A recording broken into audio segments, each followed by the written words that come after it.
बहुत छोटा सा उदाहरण दूंगा, आपको समझ में आ जाएगा, और शायद ये उन 80 करोड़ लोगों को भी समझ में आ जाए जो 5 किलो अनाज के लिए लाइन में खड़े होते हैं। जैसे आपके पास एक जमीन है, ठीक है, आज आपके बाप दादा ने उसको, वो जमीन जब आपको दी होगी या जब आपके पास उसका मालिकाना हक आया होगा, तो वो जमीन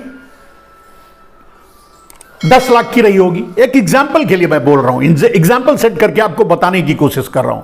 10 लाख की रही होगी, ठीक है, और बाजार भाव में बढ़ते बढ़ते बढ़ते बढ़ते उस जमीन की कीमत अब जो है 1 करोड़ की हो गई, यानी 10 गुना एप्रिसिएशन उसका हो गया, 1 करोड़ की हो गई, ठीक है। कल फिर से बाजार में किसी भी तरह की आफत आई, इन्फ्लेशन आया, समस्या आई, या देश में कोई समस्या आई, युद्ध शुरू हो गया, कुछ भी हुआ, तो आपके जमीन का दाम फिर से गिरते गिरते फिर से वो 10 लाख पे आ गया या उससे भी नीचे चला गया। कहने का मतलब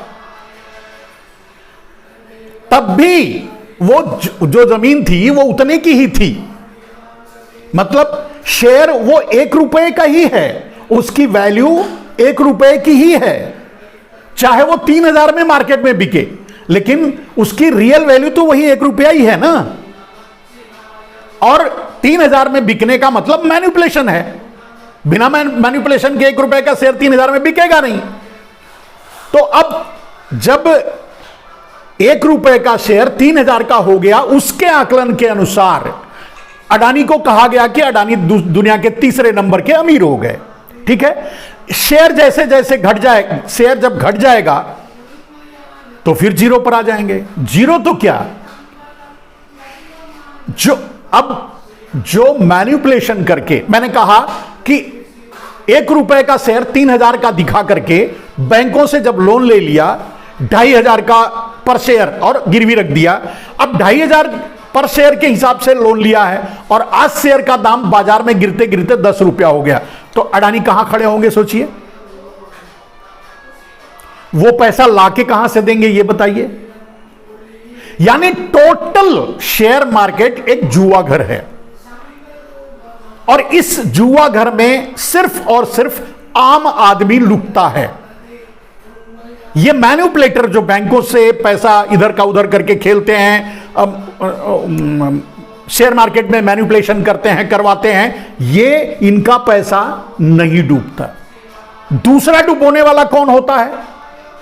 सीधे जो छोटे इन्वेस्टर होते हैं उनका डूबता है, यानी सीधे आम आदमी का। अब इंस्टीट्यूशन का डूबता है, जैसे एसबीआई का डूब जाएगा, एलआईसी का डूब जाएगा, किसी का इस तरह के इंस्टीट्यूशन का डूब जाएगा, कोई और आपका जो कहीं सेविंग्स करते हैं प्राइवेट बैंक होगा वो, या फिर कोई ऐसी कंपनी जहां आप पैसे लगाते हैं वो जो म्यूचुअल फंड का काम करती है, वो ऐसे पैसे डूब जाएंगे।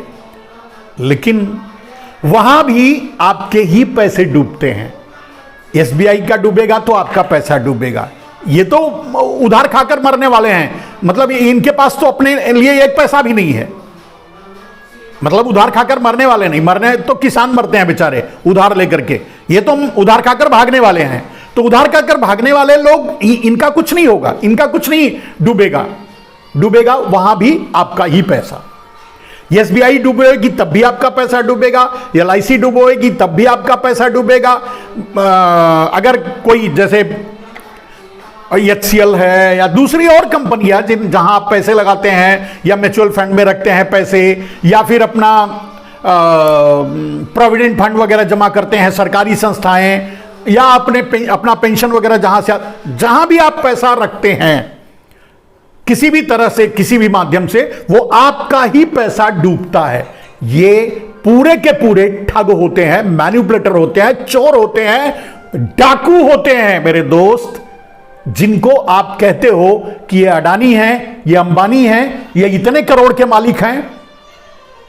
अगर आपका पैसा, आपका मतलब अगर देश का आम नागरिक ये कह दे कि मेरा पैसा बैंक मुझे दे, तो इनके जो अंटालिया में रहते हैं या 1000 करोड़ यहां से लेकर विदेशों तक जमा किए हैं ना, उतना देने के बाद भी, इनकी चड्ढी बिकने के बाद भी इनके पास कुछ नहीं रहेगा, इनके पास कुछ नहीं रहेगा। इसीलिए ये जब डिफॉल्ट करते हैं तो भागने के अलावा इनके पास कोई रास्ता नहीं होता। शायद आप समझ गए होंगे जो मैं कह रहा हूं। अडानी के एफपीओ में भी यही खेल हुआ है। अब सोचिए कि स्कैंडल पे स्कैंडल किया जा रहा है। अडानी का पूरा जिस तरह से राजनीतिक रूप से नरेंद्र मोदी एक झूठ, तिलस्म या स्कैंडल कह सकते हैं से प्रधानमंत्री की कुर्सी तक पहुंचे हैं, उसी तरह से, ठीक उसी तरह से अडानी उद्योगपतियों की लिस्ट में जहां खड़े हैं वहां खड़े हैं। बाकी सब भी कमोवेश ऐसे ही खड़े हैं, लेकिन अडानी तो कम से कम बहुत से झोल के बाद इस तरह खड़े हुए हैं। अब अडानी कहते हैं कि ये मेरी संपत्ति, मेरे पास इतना एसेट्स है। तो एसेट्स कौन सा है? अगर भारत के एयरपोर्ट उन्होंने खरीद लिया और वो भी मुफ्त में चलाने के लिए, तो क्या वो उनकी संपत्ति हो गई? आपकी है। कुल मिलाकर अगर मैं, मतलब आप अगर मेरी बात को समझ पा रहे हैं, नहीं पा रहे हैं, मैं नहीं जानता, या मैं शायद इतना कमजोर हूं जो आपको समझा नहीं पा रहा हूं, लेकिन सच यही है कि ये सब का सब झूठ और तिलस्म पे टिका होता है। मैंने कहा जिस तरह से नरेंद्र मोदी की राजनीति, नरेंद्र मोदी का राजनीतिक कैरियर में कोई ओरिजिनल नहीं है, कोई सत्यता नहीं है, सिर्फ झूठ और झूठ पे टिका है, ठीक उसी तरह से अडानी का पूरा कैरियर, अडानी का पूरा अंपायर, अडानी की पूरी ऊंचाई, सब का सब झूठ पे टिका है, फॉल्स, फ्रॉड पे टिका है। और यह मैं पहले भी मैं कह चुका था, जब किसान बिल लाया गया था, मैंने चैलेंज किया था कि नरेंद्र मोदी इस बिल को किसी भी कीमत पे वापस नहीं ले सकते। आपको लगा नरेंद्र मोदी 1 साल के बाद 700 किसानों के मरने के बाद, शहीद होने के बाद इसको माफी मांगते हुए वापस लिया, लेकिन मैं तब भी, उसके बाद भी आपको बताया कि यह गलत है,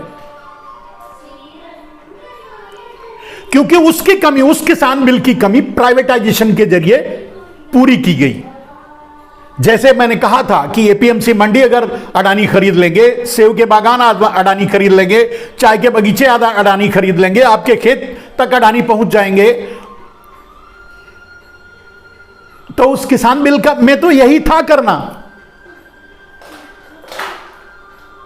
यानी इनडायरेक्टली उस किसान बिल को लागू किया गया। उस समय मैंने यह बताया था आपको, एग्जैक्टली वही हुआ। आज भी मैं कह रहा हूं, अडानी की जांच नरेंद्र मोदी, चाहे संसद चले या ना चले, अडानी के जांच नरेंद्र मोदी करवा ही नहीं सकते। और बाय द वे किसी भी कीमत पे अगर करवाने का घोषणा कर दें, या ऐसा कुछ होने वाला नहीं है, अगर कर भी दें तो आप समझ सकते हैं कि उसका रिजल्ट क्या निकलेगा। अडानी के बचाने में ही नरेंद्र मोदी अडानी का राजनीतिक कैरियर, माफ कीजिएगा, अडानी का व्यापारिक कैरियर मोदी की नाव में है, यानी मोदी के कंधे पर है, और मोदी की राजनीति अडानी के कंधे पर है। जांच में यह सीधा सामने आ जाएगा कि अडानी ने कितना बड़ा, जैसे कि आज आप पूछ सकते हो, अडानी एक बता सकते हैं कि कितना पैसा भाजपा को दिया गया, मोदी को दिया गया।